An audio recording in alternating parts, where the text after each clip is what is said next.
كلمات الله تامة من غضبه وعقابه ومن شر عباده ومن همزات الشياطين وأن يحضرون. إن الحمد لله نحمده ونستهديه ونعوذ بالله من شرور أنفسنا ومن سيئات أعمالنا. من يهده الله فلا مضل له ومن يضلل فلا هادي له، وأشهد أن لا إله إلا الله وحده لا شريك له، وأشهد أن محمدا عبده ورسوله صلوات الله وسلامه عليه وعلى آله وصحبه ومن تبعهم بإحسان إلى يوم الدين. Chers frères et sœurs, qu'Allah subhanahu wa ta'ala nous facilite son adoration et qu'il nous laisse mourir avec la foi. Nous disons Alhamdulillahi Rabbil Alamin, puisqu'aujourd'hui est le dernier vendredi de 2023. C'est par la grâce d'Allah subhanahu wa ta'ala que nous avons atteint ce vendredi. Alors, le sermon va porter comment aborder le nouvel an. Parce que vendredi prochain, Inch'Allah, on va se retrouver dans l'année 2024. Alors, le prophète Mohammed sallallahu alayhi wa sallam, qui est notre modèle, le prophète va nous dire Ma min amin illa allazi ba'dahu sharrun minhu hatta talqawna rabbakum. Subhanallah. Le messager ici, il va nous dire il n'y a pas d'année sans que la suivante soit pire qu'elle, jusqu'à ce que vous rencontriez votre Seigneur. Ça veut dire quoi? Depuis le temps du prophète sallallahu alayhi wa sallam jusqu'à maintenant, au moment où les gens vivaient au temps du prophète, c'était le meilleur temps de l'année, ou disons de l'espace, ou dans la nature même. Alors, chaque fois qu'on va voir une année, l'année qui va suivre sera pire que l'année qui finit. Donc, comment aborder le nouvel an pour un musulman? Il faut commencer à rendre grâce à Allah subhanahu wa ta'ala qui t'a permis de te retrouver ce vendredi, puisque combien de gens qui souhaitaient être en bonne santé et venir à cette prière de vendredi, ils n'ont pas eu cette opportunité. Combien de gens qui sont alités dans les hôpitaux ou chez eux à la maison, ils sont malades. Par contre, toi, tu n'es jamais entré dans un hôpital toute l'année et tu n'es pas malade. Tu peux manger à ta faim, tu peux subvenir à tes besoins. Donc, nous devons pouvoir rendre grâce à Dieu lorsqu'on est à la fin d'une année. Ça, c'est le bon comportement du croyant. C'est pourquoi Allah subhanahu wa ta'ala, il va nous dire wa in ta'uddu ni'matallahi la tuhsuha. Si vous voulez dénombrer les bienfaits d'Allah subhanahu wa ta'ala, Dieu nous dit qu'on ne peut pas finir de compter ses bienfaits, chers frères et sœurs. Et il achève en nous disant Innal insana la zalumun kafur. Innal insan la zalumun kafar. C'est-à-dire l'être humain ici, Dieu nous dit que l'être humain, certainement, il est injuste envers lui-même et il est ingrat. Donc, tu vas demander à des gens aujourd'hui, est-ce que ça va? Alors qu'il est en bonne santé, parce qu'il n'a rien en poche, c'est ce que lui va d'abord constater. Bon, ça va, mais il va ajouter le mais. Mais ça ne va pas parce que je n'ai rien en poche. Combien de gens qui sont riches, qui sont malades, qui cherchent quelqu'un pour prendre toutes leurs richesses et en compensation, leur donner la santé. Donc le croyant, quand il est à la fin d'une année comme ça, il rend grâce à Allah subhanahu wa ta'ala pour ce bienfait. Dieu qui t'a laissé en bonne santé. Dieu qui a voulu que tu gardes ta foi. Combien de gens qui peuvent perdre leur foi mais Dieu t'a donné la bonne santé, il t'a donné l'aisance, il te permet d'avoir un boulot, de prendre ta famille en charge. Et il a laissé ta foi avec toi. Parce que quand tu perds la foi, Wallah, ce n'était même pas la peine que tu viennes dans cette vie de dunya. Donc à la fin d'une année, nous tous, nous devons pouvoir dire Alhamdulillahi Rabbil Alamin. Chers frères et sœurs, c'est petit aux yeux de l'être humain, le fait de dire cette phrase Alhamdulillah. Wallah, cette phrase-là fait que tu plais à Allah subhanahu wa ta'ala. Parce que le prophète va nous dire Kalimatan khafifatan ala al-lisan, thaqilatan fil mizan, mahbubatan ila rahman. Subhanallah wa bihamdihi, subhanallah al-azim. Deux phrases qui sont faciles à réciter, qui pèsent lourdes, c'est-à-dire la récompense pèse lourde à la balance. Et ce sont des phrases qui plaisent à Allah subhanahu wa ta'ala. Alors quand on va dire de rendre grâce à Dieu, d'autres veulent, comment je dois le faire? Dire simplement Subhanallah wa bihamdihi, Subhanallah al-azim. Ça c'est long pour toi, dis simplement Alhamdulillahi Rabbil Alamin. Le prophète qui n'avait pas de péché, pour chaque circonstance, chers frères et sœurs, lui rendait grâce à Dieu. Et donc, nous, à la fin d'une année, on doit pouvoir le faire parce que souvent on oublie de le faire. Sinon, dans chaque circonstance, le prophète, il aimait rendre grâce à Allah subhanahu wa ta'ala. Quand il se couchait, quand il se réveillait. Donc, une manière de dire qu'il faut rester constamment en train d'invoquer Dieu. Parce que si tu sais le faire, tes invocations vont intercéder pour toi auprès de Dieu. Subhanallah. Donc, le prophète sallallahu alayhi wa sallam va le dire dans un hadith. Inna alladhina tazkuruna min bijalalillahi min tasbihihi wa tahmidihi wa tahlilihi tata'attaf hawla al-arsh lahunna ad-dawi kad-dawi an-nahl ala yuhibbu ahadukum an yakuna lahu ala yuhibbu ahadukum an yazalu lahu shay'un 'inda Allah yazkur bihi.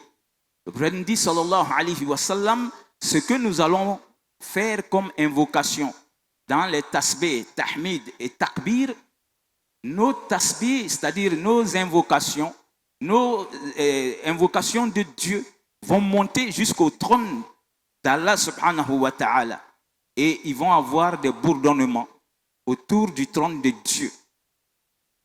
Donc, qu'est-ce qui se passe? Alors, lorsque tu dis Subhanallah, Alhamdulillah, Allahu Akbar, le prophète dit que ça monte jusqu'au trône de Dieu. Et ça va bourdonner au trône d'Allah en invoquant ton nom. Et le prophète dit, qui parmi vous ne souhaiterait pas que quelque chose soit près de Dieu en train d'invoquer son nom?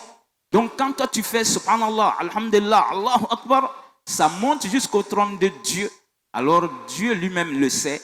Alors ton tasbih va dire, ça c'est le tasbih de un tel, fils de un tel. Donc ton nom et le nom de tes géniteurs sont évoqués si toutefois tu es en train d'invoquer Dieu, de glorifier Dieu. Alors c'est fait jusqu'à la fin des temps, chers frères et sœurs. Une manière de dire que ce n'est pas simplement à la fin des temps qu'il faut attendre pour rendre grâce à Dieu. Allah subhanahu wa ta'ala il nous dit, la in shakartum la azidannakum wa la in kafartum inna adhabi la shadid. Sachez que chaque fois que je ferai du bien pour vous, lorsque vous savez reconnaître mes bienfaits, alors je vous augmenterai. Et si vous êtes incrédule, vous êtes ingrat pour mes bienfaits, alors Dieu dit, sachez aussi que mes tourments sont douloureux. Et ça va t'attendre sûrement le jour de la résurrection. Donc, deuxième acte à poser lorsqu'on est à la fin d'une année, chers frères et sœurs, c'est de faire un repentir sincère. Il faut se repentir entre toi et Allah subhanahu wa ta'ala. Parce que combien de péchés nous avons commis, chers frères et sœurs? D'autres, on l'a fait sciemment. D'autres, on l'a fait en cachette. Donc, lorsque Dieu te permet de voir 12 mois passer dans ta vie, alors tu te retrouves à la fin d'une année, c'est comme si Dieu te donnait l'opportunité de te racheter, de te repentir entre toi et Dieu. Et Dieu aime ceux qui savent se repentir.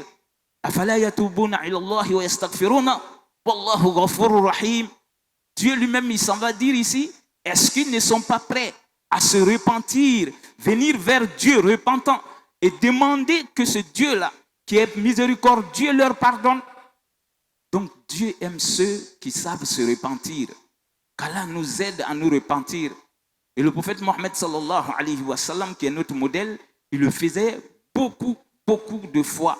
Et surtout quand il était aussi en prière. Wallah, et parmi les doigts, les invocations de la prière, lorsque le prophète était prosterné, il disait souvent Allahumma gfir li zanbi kulla, diqahu wa jilla, awalahu wa akhira, alaniyatahu wa sirra. J'ai dit bien, moi j'aime bien cette invocation qui se fait en prosternation. Il dit Seigneur, expie-moi tous mes péchés. Lui qui n'avait pas de péché, voilà ce qu'il dit lorsqu'il est prosterné pour Dieu. Seigneur, expie tous mes péchés. Et il rentre maintenant dans les détails en disant Diqahu wa jilla. Seigneur, je veux que le plus petit de mes péchés, que tu les pardonnes pour moi. Et le plus grand aussi. Le premier et le dernier. Et ce que j'ai fait, c'est-à-dire sciemment, aussi au vu des gens, et ce que j'ai fait aussi en cachette. Wallah, le prophète ne péchait pas. Mais c'est pour nous donner ces astuces-là, pour que nous, lorsque nous sommes prosternés, c'est en ce moment qu'on est plus proche d'Allah subhanahu wa ta'ala. Il voudrait qu'on récite ça dans notre prosternation, parce que quand tu es prosterné, tu as démontré à Dieu déjà que tu es sa créature, que tu n'es rien. Dieu t'a créé pour l'adorer, et donc tu es d'accord que c'est lui seul qui peut pardonner les péchés. C'est pourquoi tu lui demandes de te pardonner tes péchés, le plus petit, le plus grand, ce qui a été fait aussi au vu des gens, ce qui a été fait en cachette, ce qui a été fait, c'est-à-dire dans la cachette. Parce que combien de fois on l'a fait, chers frères et sœurs? Combien de fois aujourd'hui les gens pensent qu'ils peuvent profiter de leur vie et faire de leur vie ce qu'ils veulent? Donc Allah subhanahu wa ta'ala aime ceux qui se repentissent. C'est pourquoi chaque fois, il va nous inviter au repentir. Dieu va dire dans son livre, Ya ayyuhallazina amanu, tubu ila Allahi tawbatan nasuha. Dieu dit, oh vous qui croyez, parce qu'il ne faut pas dire, moi je suis croyant, je suis toujours à la mosquée. Moi. Non, tu peux être en train de pécher avec ton esprit, avec ton cœur, et donc avec tes oreilles, en écoutant ce que tu ne dois pas écouter. Parce que si on nous demande tous de suite, on dira depuis le matin jusqu'ici, je n'ai pas péché. Nous tous, on va penser comme ça. Mais si tu n'as pas vu ton voisin aujourd'hui, tu vas dire non, comme c'est l'imam Doumbia qui fait le serment aujourd'hui, il n'aime pas sa tête, c'est pourquoi il n'est pas venu. Alors que tu ne sais pas qu'il se retrouve dans une autre mosquée. Mais cette supposition-là, c'est un péché, chers frères et sœurs. Mais combien de fois on le fait entre nous? Donc, nous tous, on peut pécher par un moyen ou un autre. Parce que les péchés sont majeurs et mineurs. Donc, quand on va rassembler tes péchés mineurs, peut-être que ça sera grand. Donc, ne pense jamais que tu es propre. Chaque fois, il faut te repentir. Celui qui n'avait pas de péché, dans une seule assemblée, le prophète pouvait répéter jusqu'à 100 fois Astaghfirullah, Astaghfirullah, Astaghfirullah, Seigneur, pardonne-moi. Lui qui n'avait pas de péché. Ses disciples ont remarqué que chaque assise, Wallah, le prophète ne se levait pas comme ça. Il demandait la rémission de ses péchés, chers frères et sœurs. Donc Allah nous pardonne nos péchés. Alors, en troisième lieu, nous sommes à la fin d'une année. Comment préparer le nouvel an? Il faut redoubler d'efforts dans l'adoration, chers frères et sœurs. En faisant quoi? Payer sa zakat. Il faut redoubler d'efforts dans l'adoration de Dieu en regardant ton épargne. Depuis janvier jusqu'à décembre, ça fait 12 mois. Alors, toi, tu n'as jamais fait de zakat et tu remplis les conditions qui sont que tu ne dois pas être endetté et que tu aies au moins 416 500 francs. Mais si ton argent dépasse cela, alors on te dit que tu dois maintenant faire la zakat, qui est un pilier aussi de notre religion. Alors personne n'est témoin de ce qui se trouve là-bas. C'est entre toi et Dieu. Si tu as par exemple 2 millions, alors Allah subhanahu wa ta'ala, il te demande simplement 50 000 francs. Donc, pour te dire que Allah subhanahu wa ta'ala, il est miséricordieux. Pour 2 millions qui est resté là-bas, toi tu n'as pas touché, toute l'année s'est écoulée là-dessus. Dieu dit, prends 50 000 et distribue ça aux nécessiteux. Les 8 ayants droit sont cités. Donc parmi ceux-là, il y a les pauvres, il y a les nécessiteux. Il y a ceux qui sont endettés. Il y a ceux qui sont souvent dans des difficultés. Ils ne peuvent pas payer leurs dettes. Donc il faut chercher ceux qui méritent et tu leur donnes la zakat. Tu peux mettre ça dans la cause de Dieu, comme donner à la... On peut prendre sa zakat et aider la radio et la télévision El Bayan, parce que c'est un moyen pour propager la religion d'Allah subhanahu wa ta'ala partout dans le monde. Et donc, il faut payer sa zakat, chers frères et sœurs. Allah subhanahu wa ta'ala, il va nous le dire, وَأَنْفِقُوا مِمَّا رَزَقْنَاكُمْ من قبل أن يأتي أحدكم الموت فيقول ربي لولا أخرتني إلى أجل قريب فأصدق وأكن من الصالحين. Dieu nous dit, dépensez alors de ce que je vous ai confié, ce que je vous ai donné, et faites-le من قبل أن يأتي أحدكم الموت, avant que la mort ne vienne saisir l'un d'entre vous et qui dise, Seigneur, donne-moi un petit temps pour que je puisse faire beaucoup de sadaqa. Alors que lorsque l'heure de Dieu a sonné, alors il n'y a plus de regret, il n'y a plus de repentir lorsque on a tiré l'âme déjà. Donc c'est maintenant qu'il faut se raviser, chers frères et sœurs, parce que la zakat est le dû des pauvres dans la richesse que Dieu t'a donné pour voir. Est-ce que toi tu auras pitié de ces créatures? Wallahi, tu as eu la richesse sans que tu ne demandes à Dieu. Il faut méditer sur ça souvent. Ce que toi tu as eu là, tu n'as rien donné à Dieu pour qu'il te donne la richesse. Et donc, chaque fois que tu es à la fin d'une année, que ce soit l'année grégorienne ou l'année égérienne, il faut tout le temps prendre le temps et dire qu'il est temps maintenant que je donne à Allah subhanahu wa ta'ala. Et ceux qui savent donner leur zakat, Dieu les bénit dans cette vie, il met la baraka dans leur avoir, et le jour de la résurrection, tu auras le paradis facilement, chers frères et sœurs. Donc, il faut payer sa zakat. Il faut accomplir aussi ses prières quotidiennes à l'heure en congrégation, surtout si vous êtes un homme. Si vous êtes un homme, ne priez pas seul à la maison. Surtout quand vous entendez l'appel à la prière du muezzin, le prophète dit, quand tu pries sans raison valable seul à la maison, un homme, ta prière ne sera pas exaucée. Il faut que tu te déplaces pour aller au quartier, c'est-à-dire à la mosquée du quartier.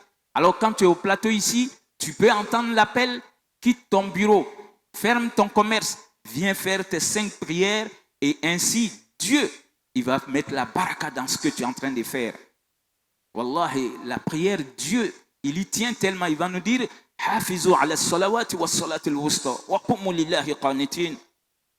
Dieu nous dit veillez sur la prière, surtout la prière médiane qui peut être la prière de Asr ou la prière de Subh. Dieu ne voudrait pas qu'on manque surtout à cette prière-là, parce qu'il y a plus d'anges en ce moment.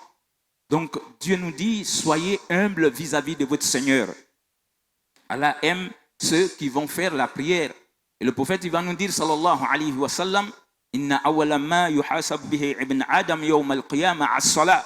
Donc le prophète nous dit la première des choses pour ceux dont on va te prendre en compte le jour de la résurrection, c'est la prière. C'est ta prière qu'on va regarder d'abord quand tu vas arriver chez Dieu. Alors si elle est bien faite, en ce moment tu seras sauvé. Si elle a été une prière valide, acceptée par Allah, alors tu seras sauvé, chers frères et sœurs. Mais si ta prière n'a pas été valide, elle a été invalide, alors Dieu ne regardera plus ton jeûne, ni ton pèlerinage, ni les autres actes que tu as eu à poser pour avoir son agrément. Donc c'est pour cette raison que vous et moi, je nous encourage à faire attention à la prière. Peut-être que l'année qui s'achève, tu n'as pas pris la prière au sérieux. Wallah, Dieu te donne encore une opportunité pour que tu te dises, en cette année qui va débuter, je vais faire mes prières en congrégation. Alors, qu'est-ce qu'il faut faire en plus? Il faut multiplier ces actes d'adoration surrogatoires. Quand tu pries, il faut faire des prières surrogatoires. Quand tu jeûnes, tu fais des jeûnes surrogatoires. La zakat, tu dois payer. Ensuite, tu donnes la sadaqa, c'est-à-dire le sacrifice, avoir pitié des nécessités. Alors, tu as déjà fait le pèlerinage, il faut aller faire la umrah. Pourquoi? Ces actes surrogatoires, le jour de la résurrection, Allah subhanahu wa ta'ala, quand on va regarder tes actes d'adoration qui sont obligatoires, et qu'on trouvera qu'il y a d'autres qui n'ont pas été exaucés, comme la prière, Dieu, il aura pitié de son serviteur. Parce que ce jour-là, il n'y a plus de prière. Il va dire, regardez s'il faisait des prières surrogatoires, s'il donnait des zakats surrogatoires, s'il allait faire la umrah pour son pèlerinage qui n'a pas été exaucé, ainsi de suite. C'est pourquoi il faut multiplier aussi les actes surrogatoires pour que le jour de la résurrection, Allah, par sa grâce, qu'il fasse remplacer les obligatoires non exaucés par les surrogatoires que nous avons posés, que nous avons donnés à Allah dans cette vie de dunya, chers frères et sœurs. Alors, en quatrième lieu, il faut méditer sur la mort, chers frères et sœurs. Et souvent, on n'aime pas qu'on parle de la mort. Alors que lorsque tu vois 12 mois, wallah, il faut avoir l'habitude de méditer sur le jour où toi, tu vas quitter cette vie de dunya. Dieu, il nous invite à cela. Ya ayyuhallazina amanu, taqullah. Ya ayyuhallazina amanu. Dieu nous dit de craindre Allah subhanahu wa ta'ala. واتقوا يوما ترجعون فيه إلى الله ثم توفى كل نفس ما كسبت وهم لا يظلمون. Allah nous dit, craignez le jour où vous allez revenir vers votre Seigneur. Et ce jour-là, personne ne sera lésé. Il y aura un jugement équitable de la part d'Allah subhanahu wa ta'ala. Tu n'as pas besoin d'avocat pour te soutenir. Tout a été fait en présence de Dieu. Il y aura un jugement équitable. Dieu nous dit de craindre ce jour-là, le jour où toi tu vas quitter cette vie de dunya et personne ne va t'accompagner et tu vas te présenter à ton Seigneur. Donc, il faut souvent se souvenir de la mort. Le prophète l'a dit, Aksiru dhikra al-maut, fa innahu yamhasu zunub wa yuzhidu fi dunya. Fa in zakartumuhu fil ghina hadama wa in zakartumuhu fil faqr ardakum bi aishikum. Ou comme qala Mustafa sallallahu alayhi wa sallam. Il nous dit, souvenez-vous fréquemment de la mort. Si vous savez le faire, Allah subhanahu wa ta'ala expie vos péchés. S'asseoir et dire, un jour moi je dois partir. Un jour je vais quitter cette vie de dunya. Le prophète dit, si tu as l'habitude de le faire, ça expie tes péchés. Parce que toi-même tu auras peur et tu vas demander pardon à Dieu avant que les gens ne viennent prier pour toi et dire que ouais, rassembler les gens pour venir lire le Coran. Mais moi-même, de mon vivant, qu'est-ce que j'ai fait pour que Dieu ait pitié de moi? C'est ce qui est là. À la fin d'une année, ce n'est pas simplement la fin de l'année. Souvent, il faut s'asseoir après une prière, prendre ne serait-ce que 5 minutes et voir est-ce que je suis prêt à partir? Est-ce que moi, je suis prêt? Et donc, comment on s'apprête, chers frères et sœurs? Alors, il faut préparer son linceul. Prends ton propre argent. Tu as pris le temps de travailler. Le travail, Dieu l'aime. Tu as eu un bon salaire qui est propre. Alors prends ton salaire et paye ton linceul. Montre cela à ta femme pour dire que le jour que je décède, avant que les gens n'amènent des linceuls dont je ne sais pas la provenance, voilà mon linceul. Wallah, et quand tu as ton linceul dans ton placard, chaque fois que tu veux t'habiller et que tu vois ça, tu commences à minimiser tout ce qui t'entoure. C'est pourquoi le prophète dit, ça expie les péchés. Tu vas dire astaghfirullah. Et ça va te faire quelqu'un de humble. Tu vas te suffire de cette vie. C'est-à-dire, ce que Dieu t'a donné, tu vas te contenter de cela. Donc, tu seras content avec ce que Dieu t'a donné. Tu ne vas pas envier quelqu'un. Parce que combien de gens qui sont riches, combien de rois, combien de présidents, lorsqu'ils meurent et qu'on va les coucher devant tout le monde, tout ce qu'il a amassé reste derrière lui ici. Et tu comprends que cette vie de dunya, elle est éphémère et elle n'est rien, chers frères et sœurs. Ce n'est qu'un passage pour voir si on va se comporter bien ou pas. Donc, il faut préparer son linceul. Il faut rédiger son testament. Il faut le faire. Beaucoup de musulmans ne savent pas le faire, alors que ceux qui ne sont pas musulmans le font facilement. Il faut écrire, moi, fils, un tel, je dois à un tel, ou bien si tu ne dois à personne, voilà ce que je laisse comme recommandation. Si je décède, que tel imam prie sur mon corps et que je sois enterré sans tambour ni trompette. Je ne veux pas de discours. Tu peux parler de comment tu veux être enterré. Alors enterrez-moi comme le prophète Mohammed sallallahu alayhi wa sallam. À même le sol dans un linceul blanc. Je ne veux pas de fleurs sur ma tombe. Je ne veux pas de cérémonie grandiose. Alors, si vous voulez faire des sacrifices pour moi, qu'on trouve des familles et qu'on donne dans la discrétion. Tu peux demander cela. Et ce n'est pas mal aussi si les gens se rassemblent pour toi. Mais il faut que toi-même tu parles. Et donc, il faut rédiger. Et si tu ne rédiges pas, il faut avoir un confident à qui se confier. Si je meurs, voilà comment je vais être enterré.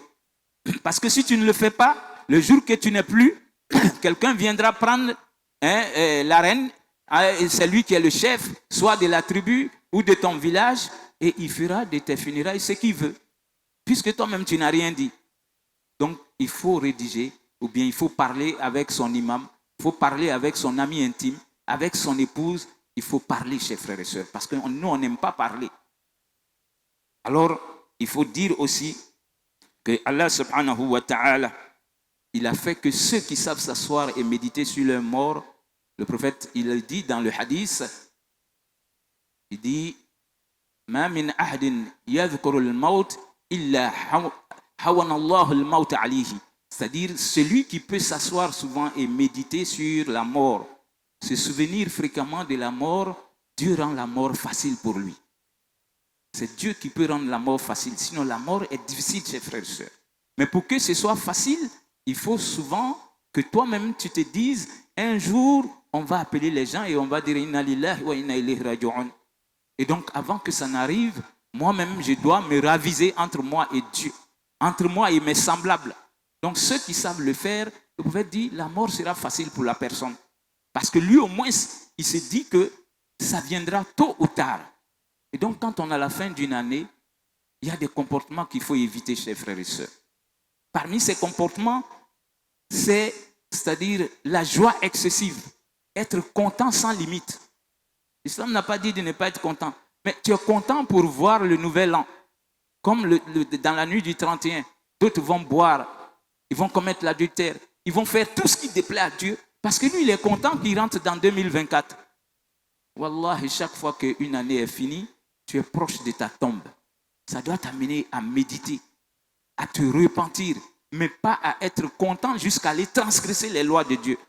Combien de jeunes, lorsqu'ils sont dans cette nuit, en revenant soit de la boîte ou bien d'un lieu où ils s'étaient rassemblés pour transgresser les lois de Dieu, ils vont faire un accident et ils se retrouvent de l'autre côté. Subhanallah. Il n'y a plus de repentir. Tu as bu toute la nuit, tu as dansé toute la nuit, tu allais commettre des péchés toute la nuit et en voulant rentrer à la maison, tu t'en vas te retrouver dans ta tombe. Subhanallah. Combien de fois on l'a vu, chers frères et sœurs? Donc le musulman, lui, ne raisonne pas comme quelqu'un qui ne sait pas pourquoi on a été créé. Lorsqu'on est à la fin d'une année, alors on écrit en faisant des vœux souvent, en disant que l'année 2024 t'apporte bonheur. Tu n'oublieras jamais en tant que musulman de dire qu'Allah subhanahu wa ta'ala fasse que l'année, c'est comme ça que ça peut être rédigé, nos vœux. Mais il ne faut pas imiter les autres, il ne faut pas les suivre. Puisque pour lui, il n'y a pas de Dieu. Pour lui, c'est l'année qui apporte le bonheur, qui apporte la prospérité. C'est infime aux yeux de ceux qui ne sont pas croyants. Mais le croyant sait que c'est Dieu qui a créé les cieux et la terre. Donc les cieux et la terre, le temps dépend de Dieu. C'est pourquoi quand il pleut, il ne faut pas insulter le temps. Ce sale temps-là ne m'a pas permis de sortir. Le prophète dit qu'il faut éviter cela parce que c'est Dieu qui a créé le temps. Et donc quand on veut que le temps se réalise pour quelqu'un, que le bonheur se réalise pour quelqu'un, on s'adresse à Dieu qui va le faire. En disant qu'Allah subhanahu wa ta'ala fasse que l'année 2024 t'apporte bonheur, prospérité. N'oubliez jamais de vous adresser à Dieu. Quand tu t'adresses à quelqu'un en faisant des vœux, sans dire Inch'Allah, ben ça ne va pas se réaliser parce que toi tu veux simplement que ça se fasse. Alors qu'il y a le créateur des cieux et de la terre, chers frères et sœurs. Donc il faut éviter aussi de causer du tort aux gens. Combien de gens qui vont aller acheter des pétards, les jeter dans le quartier, causer du tort aux gens parce que toi, tu es content. Tu vois un nouvel an. Mais tu ne sais pas que c'est en 2024 que tu peux être